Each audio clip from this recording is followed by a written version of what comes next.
¿Qué tal, amigos de Biblioquiz? Hoy tenemos con nosotros a un escritor novel. Viene con su primera novela bajo el brazo y viene directamente desde Zamora con ella. Ahora contaremos por qué. Jonathan Arribas, bienvenido. Hola, buenas tardes. Gracias por traerme aquí. Estoy muy contento de estar aquí. Tenemos a Vallesordo. Es tu primera novela. ¿Qué vamos a encontrar en estas páginas? Pues en estas páginas vais a encontrar la historia de Nico, que es un niño que vive en un pueblo de Zamora y cuenta la historia de lo que ocurre en el verano en el que él había cursado quinto de primaria, acaba quinto de primaria y qué ocurre durante ese verano. Y entre otras cosas lo que va a ocurrir es que él va a querer ir al casting de Fama Kids, van a pasar cosas también relacionadas con la Jessie, que es su perra, va a evolucionar en un sentido o en otro la relación que tiene con la abuela y con tía Justi, que son dos señoras mayores que acompañan a Nico en esta historia, y también con sus padres. Serían un poco todas esas cosas en este pequeño libro, sí. Son poco más de 200 páginas donde tenemos concentrados muchos temas y todo en torno a un pueblo, todo en torno a Vallesordo, que está ubicado en la provincia de Zamora. ¿Por qué has elegido este entorno? O sea, yo viví hasta los 18 años en dos pueblos de Zamora, Palacios del Pan y Montamarta. Y este pueblo, digamos que es un pueblo ficticio, pero que está construido a partir de escenarios que existen en esos dos lugares. Y también es el nombre de un paraje, un pago se dice allí, que une Palacios con el pueblo de al lado, que es Andavías. Y como que a mí me ayudaba mucho que la novela tuviera este título, porque en la sonoridad y a lo que me remite es como a esos años de la infancia y de la adolescencia, y me ayudaba como a conectar con las emociones que yo Sí. sentí en ese Al momento. final es un pueblo, un entorno en el que te sientes identificado, pero que perfectamente podría ser extrapolable a cualquier otro pueblo o de entorno rural de la España vaciada o de Castillas, porque es una narración que recuerda un poco a la narración de Delibes, podemos decir.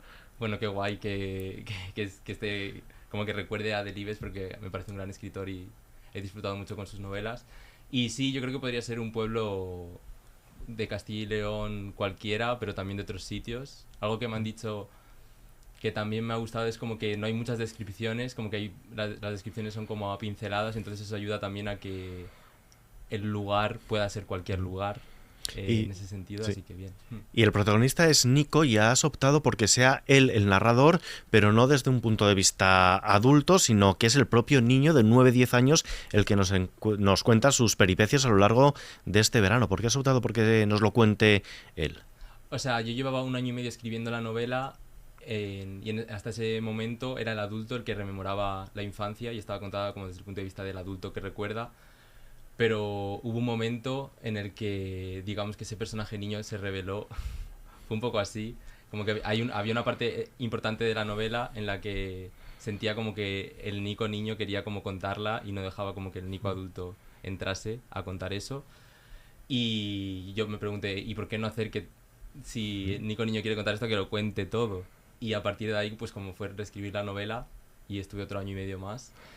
Sí, Y sí, la verdad que ha sido, a mí me ha gustado mucho, como a nivel de ejercicio literario y de lo que implica también. sí, porque fue muy complejo tener que adaptar ese lenguaje a un niño y claro, tener que retrotraerte un poco a cómo hablaban los niños entonces, que es muy distinto al vocabulario que encuentran hoy en día, que estaríamos un poco más cercano a entenderlo. Sí, sí que fue un poco complicado. Y sobre todo también porque tienes que aprender a expresar cosas con pocas palabras, pero bueno, creo que eso a nivel literario es interesante porque te obliga como a buscar nuevas formas de decir las cosas, sobre todo a nivel de introspección de cómo se siente Nico y todo eso, es como, pues no puede describir con sus emociones con detalle. Entonces dice los nervios de los buenos, nervios de los malos, cosquillas de las buenas, cosquillas de las malas. Entonces al final es como, con pocas palabras, intentar hacer referencia a algo más complejo. No sé si has tenido que revisitar tu propia infancia para tener que traducir a Nico en estas páginas. Sí, sí, sí. O sea, como que al final el motor de la escritura son como las emociones que yo siento o que recuerdo haber sentido de niño. Y entonces ese es el motor de la escritura, y sí que he conectado como con el niño que yo fui para, como punto de partida. O sea, luego los hechos son inventados, las anécdotas, las conversaciones, todo eso es como la parte de invención que tiene la literatura, pero el punto de partida sí que, digamos que tiene que ver con revisitar la infancia desde un punto de vista como más personal, como sí. Sí, además Nico era muy fan de un programa de Fama Bailar, no sé si Jonathan también lo era. ¿Y de dónde surge esa idea transversal que encontramos a lo largo de todo el libro de que usa las latas de Coca-Cola como tacones para poder bailar o para poder hacer ruido sobre el escenario, que en el caso de Nico era su patio, el patio de su casa? Sí, su corral. Pues lo de Fama, efectivamente, como que yo comparto con Nico eso, como que yo era muy fan de Fama de niño y disfrutaba mucho también viendo lo que ocurría en la tele, imitando los bailes y demás.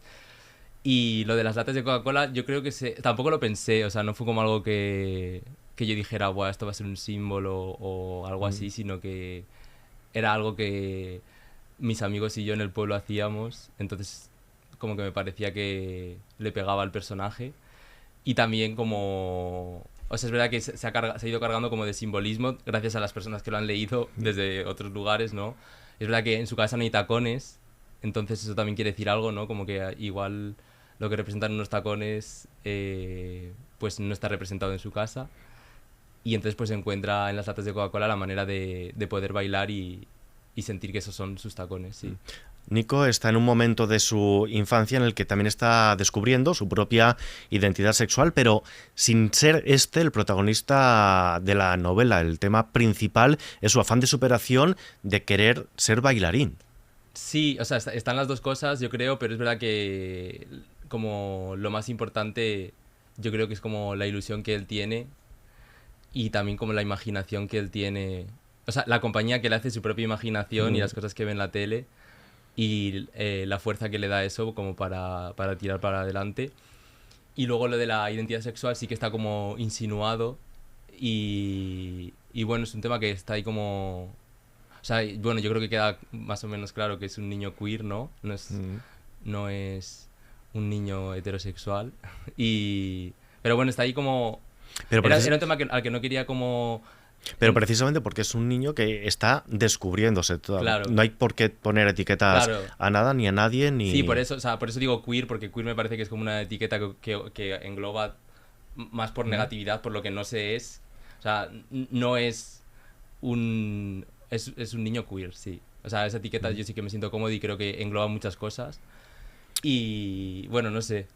En ese sentido está como insinuado y las escenas que hay en las que pues él no sabe muy bien qué siente hacia su amigo y demás, como que nos dejan intuir por dónde puede ir su deseo cuando él crezca, ¿no? Pero bueno, es algo que está como en estado muy germinal y que queda insinuado, yo creo. Pero su deseo principal es participar en Fama Kids, en hacer esas coreografías en el corral, en el de su abuela, porque otro de los puntos transversales de tu novela y otro de los temas principales es ese vínculo del niño con las mujeres adultas, con las mujeres de según dos generaciones por encima de él, tanto su abuela como su tía Justi. Sí, sí, eso es como desde que empecé a escribir, antes de empezar a escribir Valle Sordo, como que eso siempre ha estado presente, porque como que durante mi infancia y adolescencia pasé muchas horas escuchando como a mi abuela y a sus amigas, como que quizás los hombres no se comunicaban, o sea, mi abuelo con sus amigos eran como más parcos en palabras y su conversación iba hacia lugares que no me resultaban como tan llamativos y entre como que mi abuela y sus amigas sí, había ahí algo que me parecía como muy poderoso, muy llamativo, muy bonito, muy violento, todo junto a la vez. Y entonces pues cuando empecé a escribir como que me volví también a acercar en ese sentido a personas que a lo mejor de las que yo me había alejado, como amigas de mi abuela y demás. Y nada, como que recuperé esa escucha y a partir de ahí pues construir los personajes de la abuela y de Tía Justi, que Tía Justi es un personaje al que le tengo mucho cariño, la verdad.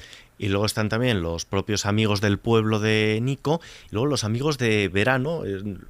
Quien conozca más o menos los pueblos de Castilla sabe que los veraneantes vienen los del norte, bajan los vascos a pasar unas semanas a los orígenes, también muy ansiados, pero si hay una amiga que tiene Nico y también es principal en esta novela, es la Jessie. La Jessie, efectivamente, sí. En relación con lo que dices de los veraneantes, hay una palabra que usan en mi pueblo que es los forasteros, que me hace mucha gracia porque cuando yo la escuchaba de pequeño me imaginaba creo que me remitía a la palabra foráneos, entonces cuando mi abuelo usaba la palabra forasteros para referirse a la gente que venía del País Vasco y de Cataluña y tal, me los imaginaba como con un gorro del oeste o algo así. Sí, es un poco una palabra que viene de los western mucho. Sí, y sí, y luego lo de la Jessie es como un personaje que también al principio era menos importante, o sea, como que estaba más en un segundo plano, pero con las sucesivas reescrituras como que, digamos como que yo pensé 3 hilos o así por los que tenía que pasar cualquier capítulo de Valle Sordo, yo digo, tiene que pasar por alguno de estos 3 hilos. Y uno de ellos era la Jessie. O sea, como que de repente esa relación entre Nico y la Jessie fue ganando importancia a medida que se fue escribiendo el libro. ¿Crees que el entorno rural agudiza la creatividad? Yo creo que hasta cierto punto sí.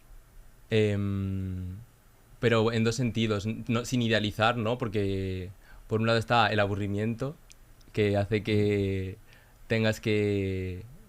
O sea, si te aburres, pues yo creo que acabas imaginando más. No sé si esto estará... O sea, si habrá gente que esté de acuerdo o en desacuerdo con esto, pero yo recuerdo como, sobre todo adolescente, aburrirme muchísimo en verano en Palacios, y es como que ahí sí que hay algo que... Como que tu cabeza se va al desván ahí, al cuarto de atrás, como diría Carmen Martín Gaite, y empiezan a pasar cosas, ¿no? Eso por un lado. Y luego en la infancia es verdad que como que quizá vives más cosas, siento, que en una ciudad. O sea, como que cuando yo tenía 9 años, sí, 9 o 10 años, en cuarto de primaria o así, era como... A las 4 de la tarde era como, bueno, a las 9 estate aquí, pero durante esas 5 horas yo me podía ir en bici al pueblo de al lado, podías ir a pescar, podías ir al vertedero, yo que sé, a sacar basura y hacer cosas, podías, no sé, hacer lo que te diera la gana, y quizás eso también favorece la imaginación en la medida en que tienes que...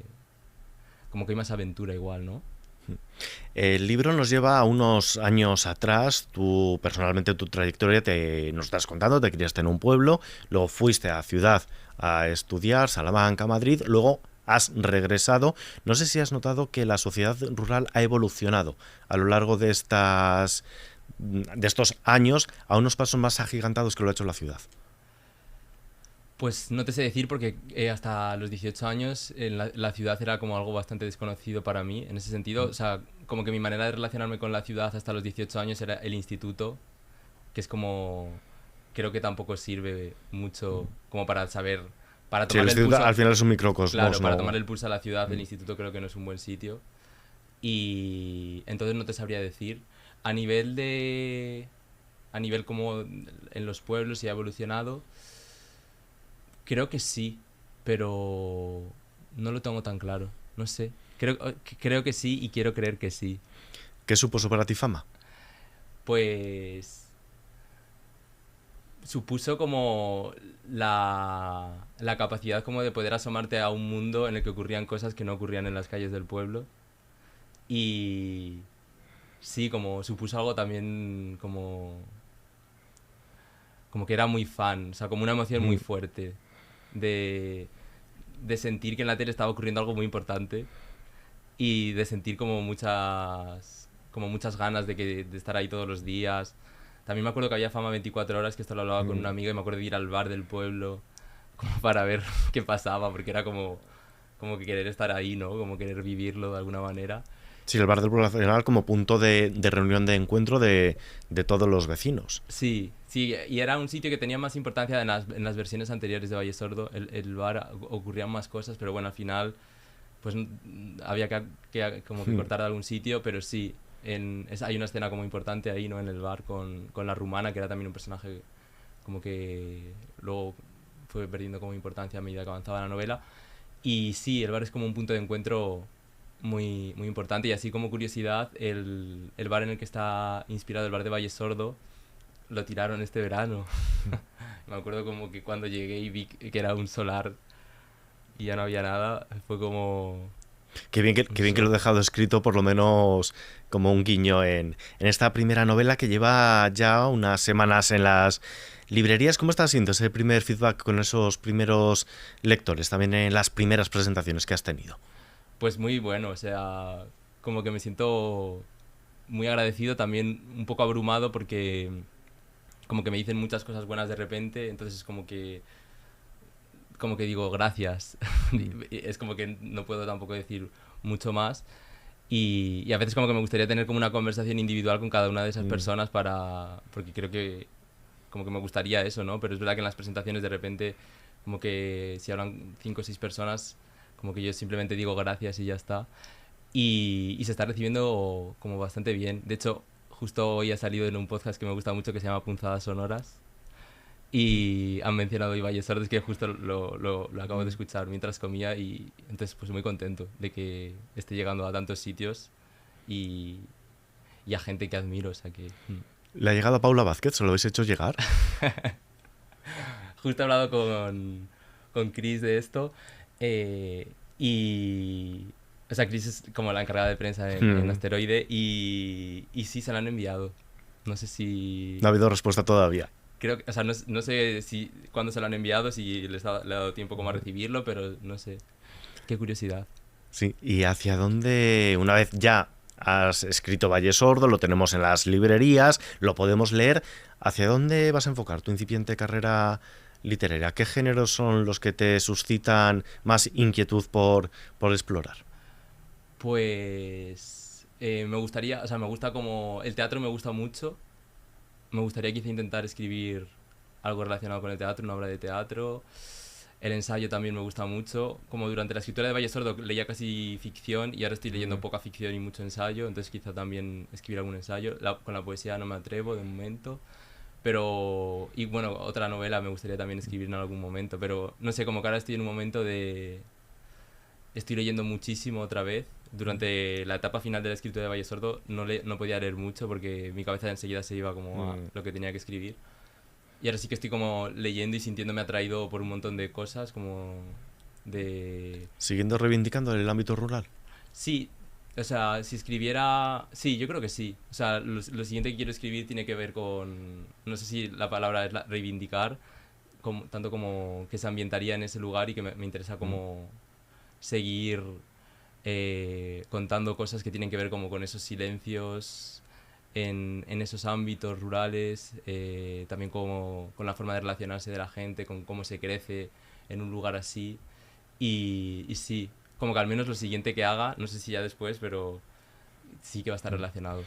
De momento nosotros lo que estamos llegando ya es al fin de esta entrevista y como estamos en una radio musical, a todos los autores que venís a presentarnos nuestros libros, yo te pregunto, ¿qué canción quieres que nos quedemos escuchando mientras leemos Vallesordo?